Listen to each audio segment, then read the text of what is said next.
नमस्कार जय जगन्नाथ। आज वीडियो को आपण मन स्वागत। आपण मन जानते जे आगामी दिन में इलेक्शन आसुची तो ताकू नहीं सरकार को तरफ बहुत सारा नियुक्ति आसवाक जाऊँगी। से हूँ आपण मान पीओ पीओ नियुक्ति निश्चित भाव में आसो तार सिलेबस को लेकिन पिला माने बहुत द्वंद्व अच्छा कि सिलेबस कौन देखो आपण मानकर प्रीवियसली जहाँ सिलेबस थिला सेया ही रहिबो 90% सेया रहिबो 10% हुए तो चेंज हो पारे तो 90% सेया रहिबो।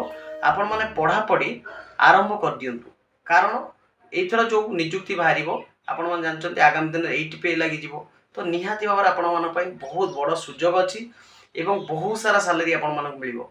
तो सेति पई आपण माने पढ़ा पढ़ी करंतु एवं निश्चित भाव में आपण मानकर पीओ नियुक्ति आसीबाकू जाउची। आपण मानकर प्रिपरेशन को मजबूत करंतु जोरदार करंतु निहाती भाव में आपण सक्सेस मिल पारिबो।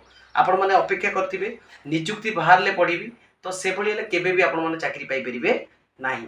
तो एबे ठारू लागि परंतु निहाती भाव में आपण माने सक्सेसफुल हेबे। रहिली नमस्कार जय जगन्नाथ।